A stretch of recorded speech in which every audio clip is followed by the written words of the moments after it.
reforma das cautelares em 2011 não funcionou. O sujeito, a metodologia para entender se funciona, em que tempo funciona e por que não funciona, o sujeito não usa. Que ele diz que não é processo penal. Mas se faz as perguntas. Mas afinal de contas, por que com uma lei que amplia os mecanismos, que substitui a prisão preventiva por métodos não encarceradores, aumentou o número de presos preventivos no Brasil? Eu também gostaria muito de fazer perguntas, tendo meios para responder, mas me proibindo de usar esses meios. Por que eu me proíbo de usar esses meios? Porque eu digo que isso não faz parte do processo penal. Então o Biner avança, essa primeira parte dele é toda isso. Cultura das organizações. Já observaram, né, como são parecidos em termos de maneira de se portar, de forma de se vestir, os procuradores da República?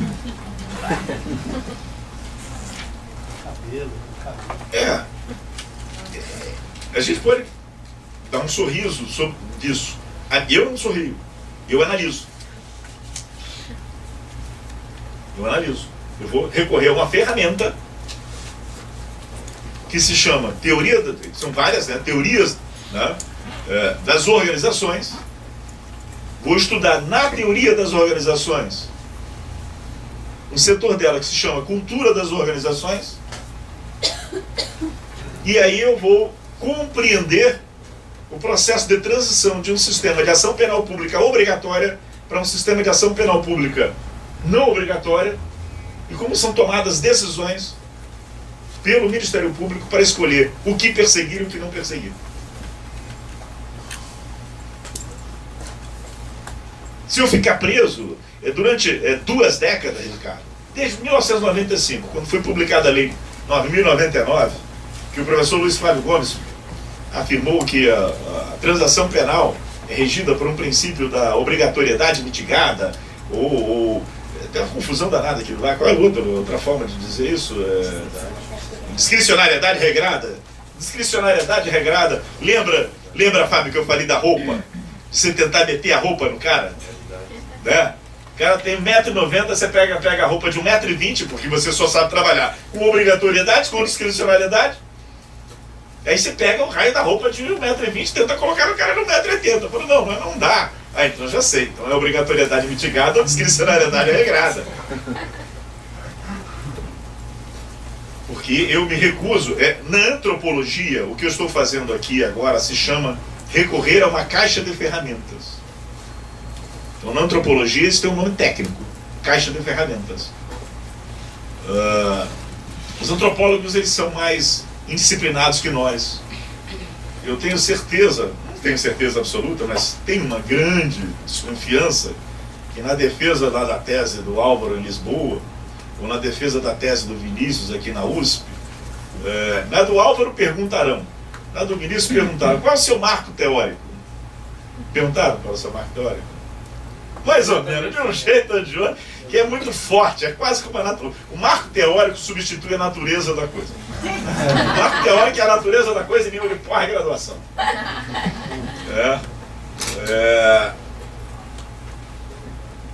Porque essa necessidade de se prender às categorias que alguém disse um dia que são as categorias do direito.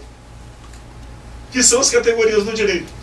Agora, quando eu observo os procuradores da República se reunindo com seus colegas, procuradores da Espanha, com seus colegas, procuradores da Suíça, com seus colegas, promotores de justiça dos Estados Unidos, e estabelecendo uma estratégia de atuação que tem que estabelecer, que é correta, que é elogiável, que é o que eles têm que fazer mesmo.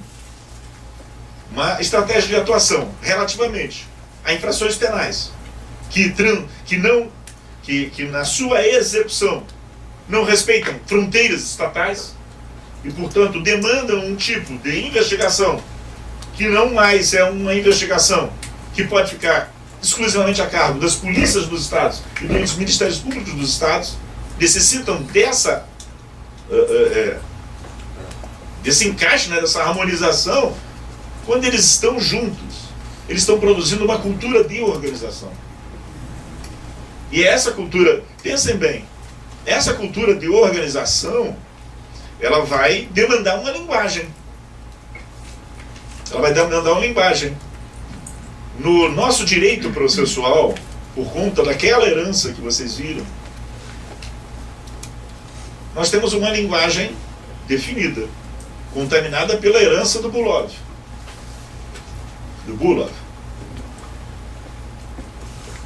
Um termo da linguagem, uma expressão, ação penal. Esse é um termo dessa linguagem. Está na Constituição. A ação penal privativa do Ministério Público que a exercerá na forma da lei. Não é isso? Está lá.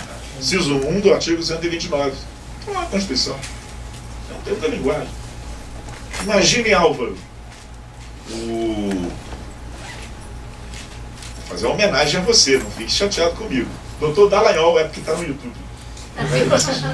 Dr. Dallagnol, sentado lá com o promotor de justiça de Nova York, analisando os desdobramentos de uma operação de investigação e processamento criminal de corrupção de corporações que envolve Estados Unidos pela passagem do dinheiro, México, Panamá, Brasil, etc. E o Dallagnol fala em ação penal para o promotor de justiça lá. Ele vai imaginar que é conduta criminal. Que é a ação, omissão típica ilícita e culpável, ou lá, mens rea, actus. Então, não, mas do que você está me falando? Eu estou te falando de acusação. De acusação. Eles, para poderem se entender, vão ter que chegar a um acordo. Ou é acusação ou é ação penal. Que não são a mesma coisa. Mas observem, exatamente porque a nossa teorização, ela incide sobre a realidade, nós estamos vivendo uma realidade transnacional hoje do direito. Para usar empregar um termo utilizado por um importante pensador português, Antônio Espanha, nós estamos vivendo um tempo de globalização jurídica. De globalização jurídica.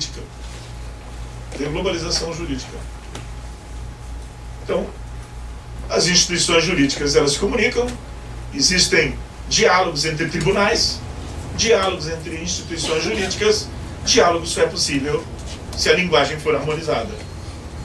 A linguagem vai ser harmonizada num plano de cultura, num plano cultural. Eu não posso eliminar este plano do estudo do processo. O Binder vai fazer isso. O que eu vou fazer, diferentemente do Binder, contrariamente ao que ele faz, é que, além de tudo, eu vou incorporar a criminologia. Além de tudo, eu vou incorporar a política criminal. Porque a forma de arbitramento de responsabilidade decorrerá de decisões políticas. A epistemologia, a política vão formatar as experiências de responsabilização. A minha teorização se dá sobre estas experiências. Ela se dá sobre estas experiências. Neste campo, o direito é uma experiência. Ele é uma experiência. Quem acentua isso já há décadas é Nilo Batista. Quando fala do próprio direito penal como experiência social. E aí, vamos observar a produção da obra do Nilo Batista. Nilo Batista vai estudar o direito penal entre os escravos. Porque se eu for estudar direito penal entre os homens brancos do século XIX, eu só encontro teoria. E às vezes é preciso o olhar o olhar do antropólogo, ele nos auxilia. Às vezes precisa que alguém venha de fora para nos mostrar isso. Há um autor chamado Thomas Holloway, que produziu um livro, O Crime na Cidade do Rio de Janeiro. Thomas Holloway, O Crime na Cidade do Rio de Janeiro. Aí tem que se virar porque é esgotado, tem que arrumar a biblioteca. E ele vai analisar os processos criminais no Rio de Janeiro no século XIX. Processos criminais contra escravos. Então, se eu não olhar a realidade, se a minha teorização não for uma teorização da experiência, eu vou estar insistindo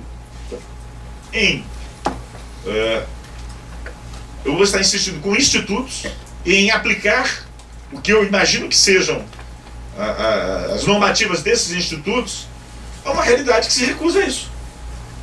Não é um problema de a prática, na prática a teoria é outra, que é lá a teoria contemplativa. É um problema de entender o que é a teoria e qual é a nossa tarefa como teórico. Eu coloquei aqui como exemplo algumas coisas. Esses aqui são regras estabelecidas pela Secretaria, pelo Departamento de Estado dos Estados Unidos, de investigação de infrações penais, direito penal econômico, etc. Eu passo para ti depois, tem o link. Botei 4 regras, são 9. Botei algumas, porque estas regras, elas, especialmente essas primeiras regras, elas apontam para a direção de uma política criminal específica. Um processo penal que tem uma orientação de política criminal específica. Ele não está teorizado em cima do vazio. Tem uma regra que autoriza o promotor de justiça a negociar, tanto no campo da responsabilização extrapenal como penal. É interessante ela, você está aqui a 9ª, que determina que ele leve em consideração a sobrevivência da empresa. Imagine isso aplicado à Lava Jato. Não é, porque lá, certamente, já teriam feito um levantamento qual o impacto no campo do emprego, da circulação de riquezas, que uma situação como essa causa. Eu escrevi recentemente sobre isso. A comparação da Lava Jato com a mãos limpas, ou ela é fruto da ignorância, ou ela é fruto de uma fé, quando não é uma combinação das duas coisas. Então nós estamos trabalhando com alta concentração de riquezas em poucas corporações mundiais que dominam 4, 5 setores estratégicos: extração de petróleo e gás, construção civil, armamentos e comunicação. Há toda uma teorização em cima, tanto do direito penal como do direito processual penal, relativamente a estes casos, que considera a experiência e decisões políticas. Uma delas é não desempregar. Uma delas é não pauperizar o país. Uma outra maneira de falar, já que estamos no YouTube, é não oferecer o país à China. Isso tem a ver com estudos de processo penal. Outro, aqui o famoso caso Basílio. Trata-se de um homicídio cometido dentro de terra indígena, envolvendo indivíduos índios em conflito e prontamente resolvido com punição imposta pela comunidade afetada, cuja sanção foi absorvida pelo nosso sistema jurídico para promover a absolvição do acusado no plenário do Tribunal do Júri. Acabou prevalecendo a tese de que o julgamento, segundo os costumes daquele povo, seria suficiente para isentá-lo da reprimenda estabelecida na codificação jurídica brasileira. O livro está aqui depois, fotografa, passa para eles. É um livro importante, é um livro de um extraordinário professor brasileiro, que leciona também em vários lugares no mundo, chama-se Edson Damas da Silveira, Isso é outra coisa. Falei da invisibilidade das juristas mulheres. Eu vou falar da invisibilidade dos juristas do norte do país. Esse país não tem norte. Esse país não tem. Ele para ali no Belém do Pará. O país termina em Belém do Pará. Não tem Roraima, não tem Rondônia, não tem Amazonas. E não tem gente que pense lá. Numa conferência, a pedido do professor Nilo Batista, há 3 anos, na Associação Latino-Americana de Direito Penal, eu expus à plateia que nós temos hoje uma população de 900 mil índios, 900 mil pessoas dos povos originários do Brasil, com sua cultura, com suas práticas, com a sua experiência, inclusive com a sua experiência de responsabilização por atos que nós definimos como atos infracionais. Esse enfoque, vai ter uma outra passagem aqui do Edson que eu vou citar, esse enfoque, olha o livro dele, Socioambientalismo Amazônico. Eu estou estudando processo penal num livro que se chama Socioambientalismo Amazônico. Eu não tenho como, volto a dizer, aquela roupa de 1,20 m no cara de 1,80 m. Não é um livro de processo penal indígena. Não é livro de processo penal indígena. Tu lembra que o Léo, norte-americano, falando com o Dallagnol? Ação penal? Que raio de ação penal é esse? Vai falar lá pro cacique Marcucci, que negócio de processo. Eu não sei quem é processo penal. Não tem a menor ideia, mas nós já resolvemos o problema aqui.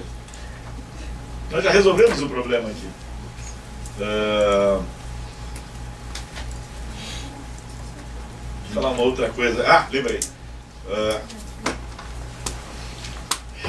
Esse tipo de teorização, olha, nesse exemplo clássico aqui, vai passar que vai ser mais legal, vou até botar logo outro. Né? Esse trabalha com uma noção, que é a noção do pluralismo jurídico não consentido estatalmente. O nosso processo penal não trabalha com a noção de pluralismo jurídico. Monismo jurídico. As regras do processo fixadas pelo Estado. Mas esse é o nosso processo penal. Ou o Basílio não é brasileiro. Ou o Basílio não é brasileiro. Vamos lá. Assistiu-se em plenário a concordância de ambos, Ministério Público e Defesa, com que o crime imputado ao acusado foi julgado e condenado pela comunidade indígena Macuxi, segundo seus costumes, e que a pena imposta pelo seu povo era suficiente para isentá-lo de outra reprimenda prevista na legislação, no direito nacional. Tanto a acusação como a defesa pugnaram pela final absolvição de Basílio Alves Salomão, sendo acompanhada na unanimidade pelo Conselho de Sentença, conforme a requisitação. Aqui tem uma série de outros elementos importantes, tem um laudo antropológico, tem muita coisa do caso Basílio. Mas o que eu chamo a atenção, como teórico, o que a gente tem que olhar para cá e pensar? Então, esse aqui é um caso do pluralismo jurídico não consentido, em que o pluralismo jurídico se impôs ao Estado. É um caso em que estruturas conceituais de setores distintos, elas se comunicaram, crimes culturalmente motivados, direito penal, nosso direito penal, da nossa visão, com processo penal, prática de arbitramento de responsabilidades. Tá? É um caso real, é um caso concreto, é um caso que pode ser indicativo, pode nos dar pistas de outras situações, e tudo bem, eles eram os Macuxi. Mas e se os haitianos vierem para cá, de fato? Por necessidade? Por um desastre natural no Haiti? Nós temos, há um jurista italiano que hoje leciona em Passo Fundo, chamado Jacopo Paffarini. Ele é professor lá em Passo Fundo, trabalha com direito constitucional e direito penal, processo penal. E ele tem uma produção extraordinária. E me contava que hoje há uma cidade na Itália que tem 90 mil habitantes. 50 mil chineses. 50 mil chineses. E claro, houve um impacto porque o prefeito é italiano, de origem. E os chineses têm seu ano novo, diferente do nosso ano. E resolveram fazer a comemoração do ano novo chinês. E o prefeito proibiu a comemoração do ano novo chinês. Tá? Mas eu vou além. Foi traduzido recentemente. Uma autora foi traduzida, acabei não trazendo o livro dela, que é a Magli, né?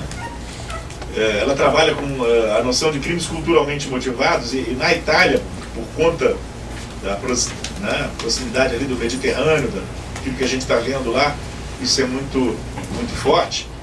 Mas a gente pode pensar, os bolivianos vindo para cá, os colombianos, podemos pensar num mundo sem fronteiras, quer queiram alguns, quer não queiram.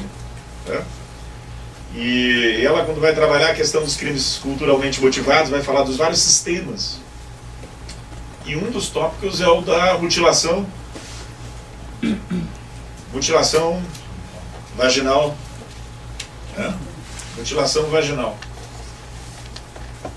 E aí ela vai exemplificar com ordenamentos jurídicos em que se respeita, não há ilicitude alguma.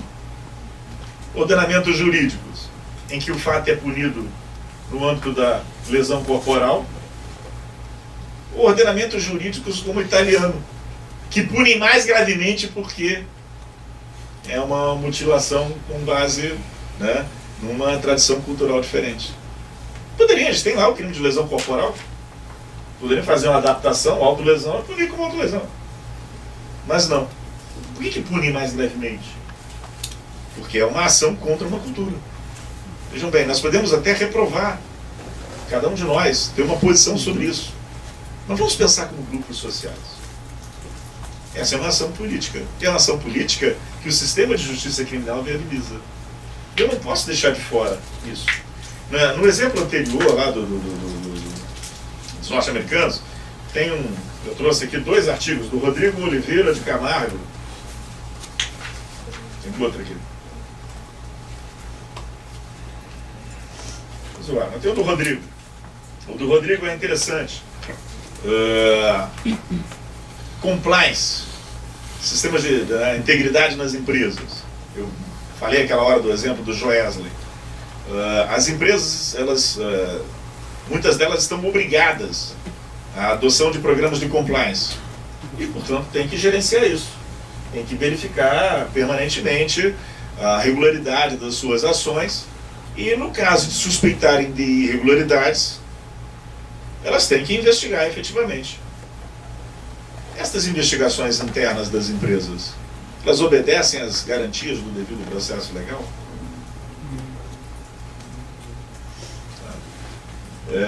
O que eu quero salientar com isso,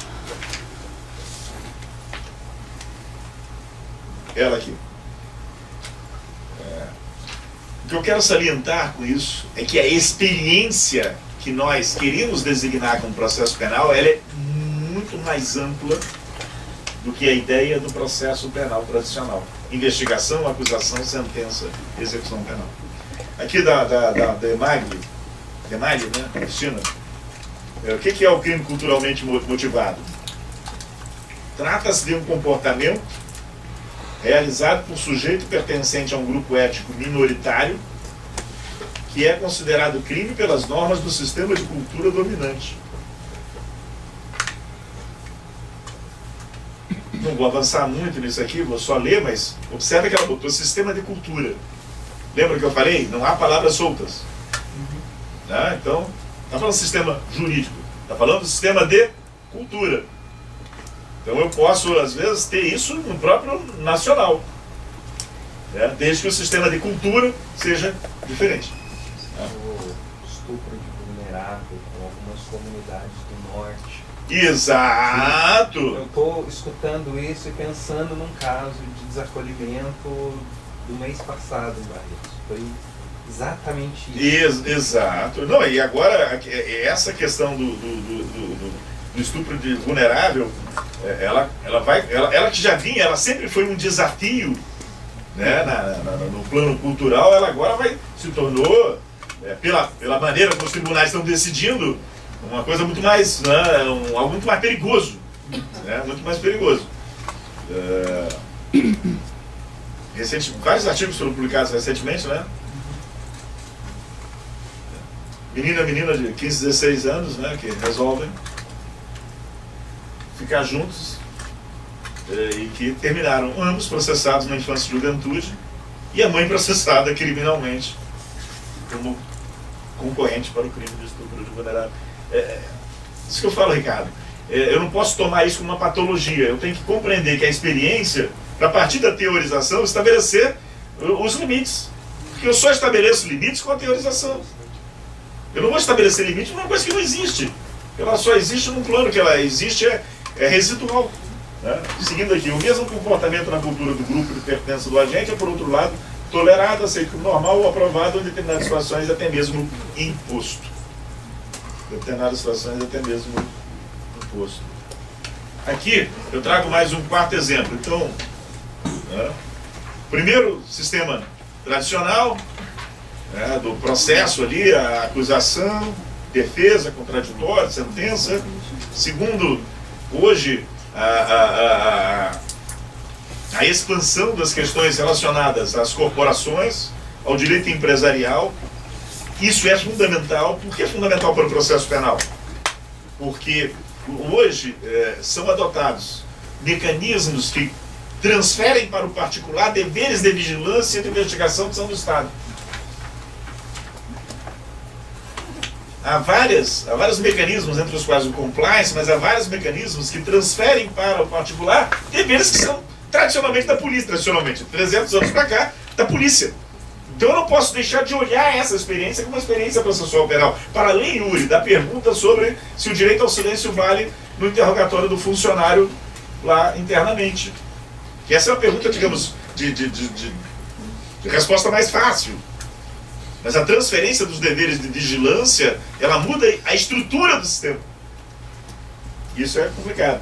E outro, trouxe aqui dos povos originários, e agora outro importante, que não tem merecido a atenção dos processualistas penais nas suas obras sobre processo penal, que é a questão da restauratividade da mediação.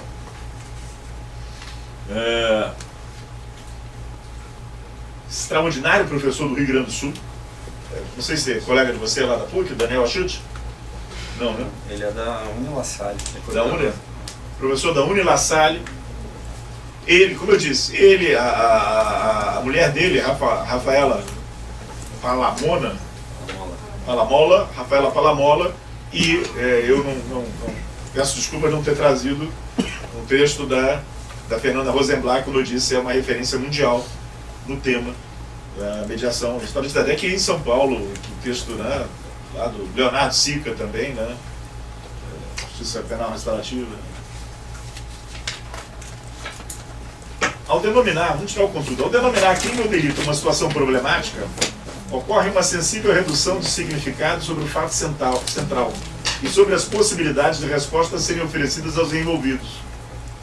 Como a fórmula do crime, representada pelo seu conceito analítico, poderia responder à complexidade que envolve cada caso? Essa foi a pergunta que ele se colocou. Conclui-se que a justiça restaurativa terá potencial para ser considerada um modelo distinto do gerenciamento de conflitos, com o abandono do paradigma crime-castigo e a inserção efetiva do diálogo na resolução dos casos. Uma grande jurista portuguesa, professora da Universidade de Coimbra, Cláudia Cruz, e o direito penal português, ele está muito ancorado nos pensamentos tradicionais, o processo penal português muito... talvez vocês possam ter algum estranhamento com o que eu estou falando para vocês aqui, esse estranhamento é infinitamente maior quando eu falo lá em Portugal. É infinitamente maior. E a Cláudia, ela se destaca deles todos, porque ela teve uma atitude antropológica. Eles estão o tempo todo me dizendo que o direito penal é para reduzir dor, que é para diminuir o sofrimento, que é para... né? Mas o direito penal fazia o contrário. Ela poderia pensar, isso é uma patologia, é um erro. Ou ela pode, essa forma, desse jeito, só pode dar esse resultado. Vamos ler a Cláudia. Inicialmente acreditei que a contradição era apenas aparente. Se a defesa de cada um de nós, perante os mais graves dos males, impunha a existência das sanções penais, então era preferível que a sua previsão, aplicação e execução surgissem no contexto desse sistema construído a partir da ideia nuclear do respeito pelos direitos fundamentais. Todavia, a partir de certa altura, comecei a interrogar-me sobre se essa contradição seria de fato meramente aparente e sobre se não haveria uma relação entre essa contradição e a hoje tão afirmada crise da justiça penal. Crise essa que parece não ser irrelevante para a compreensão do próprio surgimento da proposta restaurativa. Diz a Cláudia, professora Cláudia. A pergunta que desde então não deixou de me afligir é a seguinte: como pode uma doutrina em cujos conceitos vivem séculos de luta pela liberdade, foi assim que logo nas primeiras aulas de Direito Penal da Universidade de Coimbra ouvi dizer, continuar a coexistir com uma prática de privação da liberdade, cujo ritmo em muitos países não conhece abrandamento? Como pode um pensamento centrado na defesa da liberdade das pessoas conviver com uma prática de efetivo sancionamento penal que parece não ser por inteiro coerente com as finalidades que aquela teoria assume como sendo as das penas? O que ele está falando aqui? O que a gente está olhando? Nós estamos olhando para a violência doméstica e familiar contra a mulher. Nós estamos olhando para as questões relacionadas à posse de drogas. Nós estamos olhando para os conflitos de vizinhança. Só que esses episódios, eles não podem deixar de ser teorizados naquilo que nós chamávamos de processo penal, Ricardo. Ou eu tenho que chamar isso de processo penal também. Eu tenho que ter uma decisão. Eu não posso chegar para essas pessoas todas aqui, hipoteticamente, alunos da graduação, e falar para eles, processo penal é investigação, acusação, defesa e sentença. Se o mundo com o qual eles vão lidar, um mundo global, em todos os sentidos, um mundo tenso e conflitivo, também, muito caracterizadamente, mostra uma série de experiências, que são experiências que, afinal de contas, vão cumprir uma função que desde sempre foi atribuída àquilo que lá, quando Oscar von Bülow vai disputar o seu conceito com outros conceitos, ele vai reivindicar, não, estou aqui para fazer justiça. Estou aqui para fazer justiça. Então, a proposta que me parece mais idônea, e que vai impactar, por exemplo, numa área muito sensível, as investigações do professor Ricardo, que é, na minha opinião, volto a dizer, não é porque está aqui, já falei isso, como eu falo do professor Flávio, a Cláudia está aqui, com frequência falo do professor Flávio Cruz, falo da professora Flaviane Magalhães, já falei inúmeras vezes da Fernanda Rosenblatt, são os juristas do processo penal que eu respeito no Brasil hoje. Respeito todos, mas esses são os que estão fazendo diferença. Então há uma área muito sensível às investigações do professor Ricardo, que é a área da validade e invalidade dos atos. Mas ela não pode ignorar isso, porque se eu pensar, se eu ficar amarrado a determinados conceitos, eu posso levar a invalidade do julgamento daquele tribunal do júri. Ou a uma composição restaurativa, a uma mediação em fatos de ação penal pública incondicionada. Todo mundo está acompanhando aí a jurisprudência do Supremo Tribunal Federal na lesão corporal, na violência doméstica contra a mulher. E a nossa tarefa de teorização não é da contemplação. Se nós viemos aqui para contemplar, eu pelo menos penso isso. E a isso eu denomino processo penal criminologicamente orientado. Se nós viemos aqui para contemplar, podemos contemplar, eu posso contemplar da praia em Ipanema. Vou estar melhor colocado. Nós viemos aqui para buscar diminuir o sofrimento das pessoas, de todas as pessoas, incluindo as vítimas. Incluindo as vítimas. Por isso a perspectiva será diferente da perspectiva do Ferraioli, e será diferente de outras tantas perspectivas. Ela se produzirá aqui. Ela se produz nesse ambiente, nesse meio. Em São Paulo, no Brasil, na América Latina.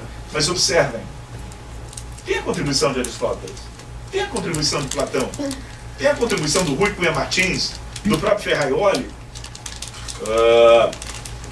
Tem um autor chinês de epistemologia, o nome dele me fugiu, que é genial.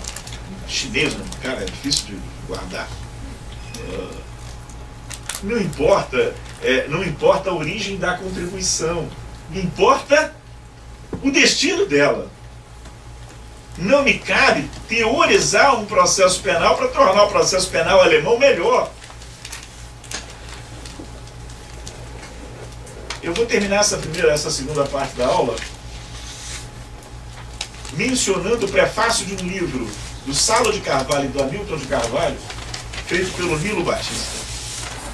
Eu não me lembro exatamente o livro, são poucos que os dois publicaram em conjunto, né? Acho que 2 livros no máximo, eram dos dois. O livro é dos dois, salvo engano é Pena e Garantismo, mas não tenho muita certeza. Os dois são os autores. Aplicação da pena e garantia. Aplicação da pena e garantia, não é? Esse outro é a tese de mestrado dele. Isso. Não. Essa aplicação da pena e garantia, modestamente, o prefácio é do amigo que vos fala. Os dois são autores, Hamilton e Salo. É o mesmo livro, tem o prefácio do Nilo, e o Nilo Batista diz o seguinte, com isso eu encerro essa etapa da aula. Nós não estamos precisando de direito penal com sotaque alemão. Definitivamente. Quem está dizendo isso é Nilo Batista. E eu acho que a gente está entendendo o contexto em que ele está dizendo isso agora. Tá? Vamos fazer um intervalo. 6 minutos.